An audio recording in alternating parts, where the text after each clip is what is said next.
দিদি এখানে বেলছে একদিকে, আর ফার্স্ট লুচিটা কিন্তু একটু হবে, এরকম কোনো ব্যাপারে না, আরো ভালো হবে নেক্সট। চলো চলো।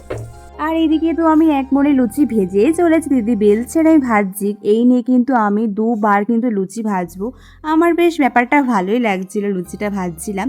আর আমি কিন্তু বেলতেও পারি, বেলতেও কিন্তু আমি শিখে গেছি কীভাবে লুচি বেলতে হয়। মাকে আর দিদিকে দেখে দেখে কিন্তু শিখে গেছি।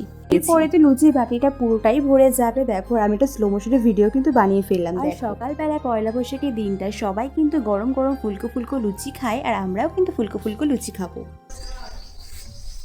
গাইস দেখো আমি কত লুচি ভেজেছি একাই।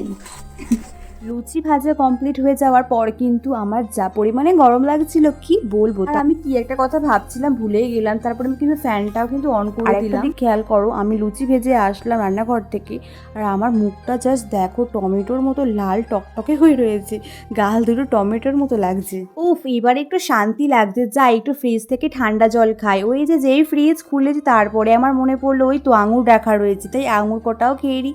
এই কিছুক্ষণ আগে তোমরা তো দেখলে আমি আঙুর খেলাম, আমি আবারও আঙুর খাচ্ছি। আর দেখছি ওই পিছনে এবার মা নেই তো, তারপরে আবার চিল্লে উঠবে যে কি রে আঙুর খাচ্ছিস। এবার তো আমি পুরো বসে পড়েছি, সকাল থেকে তো কিছুই খাইনি, চা ছাড়াতে খুব খিদে পেয়ে গেছে। আর তোমাদের পয়লা বৈশাখের দিনটা কেমন কাটলো বলো। আমার তো পয়লা বৈশাখের সকাল দিনটা কিন্তু খুবই ভালো কেটেছে, তোমাদেরও কেমন কাটলো বলো। তারপরে কিন্তু মা নিয়ে চলে আসলো ফুলকো ফুলকো লুচি আর মায়ের হাতে বানানো আলুর তরকারি। আর এখন কিন্তু 1:45 মতন বাজে, আর এখন দেখো আমরা ব্রেকফাস্ট করছি। আমি আর দিদি যেহেতু লুচিটা করছিলাম ওই জন্য একটু লেট হয়ে গেল। মা কিন্তু অনেকক্ষণ আগে তরকারিটা কিন্তু রান্না করা হয়ে গেছিলো। তারপরে আমি খেয়ে নিলাম। আমি কিন্তু 3টে লুচি খেয়েছি আর খুব টেস্টি খেতে হয়েছে। দিদিকে বলছি লুচিটা কিন্তু আমি কিন্তু ভেজেছি, কেমন হয়েছে বল। দিদি বলছে মাখার উপরে ডিপেন্ড, কীভাবে মাখতে হয়েছে দেখ, সেই জন্য লুচিটা তো ভালো খেতে হয়েছে।